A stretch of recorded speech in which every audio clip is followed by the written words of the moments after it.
सईद खानचा फॉर्म भरायला तर चाललेला तर तो आमचा उमेदवार आहे, महायुतीचा उमेदवार आहे. अतुल पाहत असाल सर्वजण बोर्डीकर ताई आहेत, सर्वजण आम्ही बरोबर आहोत आणि सर्व मिळून त्यांचा फॉर्म भरायला जातोय आणि 100% विरोधकाचं डिपॉझिट आम्ही जप्त केल्याशिवाय राहणार.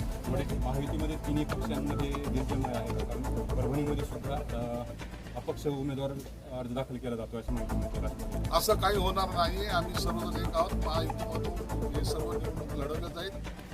जे थोडे बहुत एखाद्या वेळेला नाराज असतील त्यांना सुद्धा आम्ही समजून सांगू, त्यांनाही सांगू की आपल्याला महायुतीमध्ये असं करू नये. सर्वांनी आपले फॉर्म जे काही पक्षाचा अधिकृत उमेदवाराशिवाय जे कोणी फॉर्म भरतील त्यांनी तो फॉर्म वापस घ्यायचा आणि महायुतीला बळकटी द्यायचं. आमचे पक्षाचे पक्षप्रमुख, आमचे नेते, महाराष्ट्राचे उपमुख्यमंत्री एकनाथ शिंदे साहेब, आमचे युवा नेते, युवा खासदार, आमचे युवा नेते श्रीकांत शिंदे साहेब, त्यांचा मनापासून आभार व्यक्त करतो. एक सामान्य कुटुंबामधले, अल्पसंख्याक समाजामधून, एक सामान्य कुटुंबामधून मी येतो.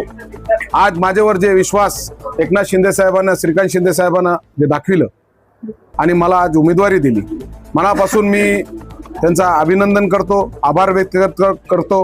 आणि आज आमचे नेते, मराठवाड्याचे मंत्री संजय शिरसाट साहेब आणि दुसरे आमचे पालकमंत्री, आमचे नेते मेघनाताई बोर्डीकर ताई, आमचे शिवसेनाचे नेते, आमचे संपर्क प्रमुख आनंद जाधव साहेब, आमचे नाशिकचे, आमचे शिवसेनाचे निरीक्षक, आमचे काका, आमचे संपर्क प्रमुख, आमचे जिल्हा प्रमुख, सगळेच आमचे नेते, भाजप, शिवसेना, राष्ट्रवादी, RPI, जे आमचे घटक पक्ष आहे युतीचे, सगळेच आमचे नेते पक्षाचे, जे आज नगराध्यक्ष होते, नगरसेवक होते, मोठे ताकदीनं आज सर्व आमचे नगराध्यक्ष, नगरसेवक, आमचे आमदार, खासदार, मंत्री, आमचे नेते सगळे, हेमंत भाऊ होते, बांगर साहेब होते, आमचे मधुसूदन केंद्रे साहेब होते, माझे सोनपेठचे नगराध्यक्ष होते, पाथरीचे नगराध्यक्ष होते, कलमनुरीचे नगराध्यक्ष होते, हिंगोलीचे नगराध्यक्ष होते, सेलूचे नगराध्यक्ष होते, जिंतूरचे नगराध्यक्ष होते,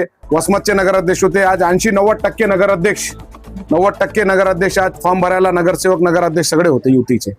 त्यामुळं एकनाथ शिंदे साहेबांना जे विश्वास आमच्यावर दाखविलं, आज आमचे महाराष्ट्राचे मुख्यमंत्री देवेंद्र फडणवीस साहेब असू द्या, आमचे दुसरे उपमुख्यमंत्री सुमित्राताई, अजितदादाचे जे निधन झाला आणि त्याच्यानंतर ज्यांनी धुरा सांभाळली राष्ट्रवादीचे, ते आमचे नेते सुमित्राताई, त्यांनी पण आशीर्वाद दिलेला आहे. आणि तटकरे साहेबाचा बी फोन आला, त्यांनी पण आशीर्वाद दिलेला आहे. 100% एकनाथ शिंदे साहेबाचे आणि श्रीकांत शिंदे साहेबाच्या आशीर्वादांना 100% विजय, मोठ्या फरकानं विजय आमचा होईल. कामून जे पद्धतीनं आम्ही काम केलं एकनाथ शिंदे साहेबाचे आशीर्वादानं, आणि जे पद्धतीत एकनाथ शिंदे साहेबांना महाराष्ट्राला, गोरगरिबाला न्याय द्यायचं काम 3 वर्ष केलं, नगर विकासच्या माध्यमातून जे साहेबांना निधी दिला डेव्हलपमेंटसाठी, जे डेव्हलपमेंट झाला, आज अनेक नगरपालिकाचे अनेक प्रश्न 25-25 वर्षे रखडलेले प्रश्न होते, ते निकाली लावायचं काम एकनाथ शिंदे साहेबांना केलं. आणि 100% आज बघा युतीची, शिवसेना, भाजप, राष्ट्रवादीची 90% नगरपालिका आमचे युतीच्या ताब्यात आहे. आणि अशी परिस्थिती आहे की 100% असं होईल की मताचा पाऊस युतीवर, एकनाथ शिंदे साहेबांच्या कामाची पावती आम्हाला मताच्या रूपाने 100% लोक देतील. आणि महायुतीच्या आशीर्वादानं आणि एकनाथ शिंदे साहेबांच्या आशीर्वादानं मोठ्या फरकानं आमचा विजय होतील.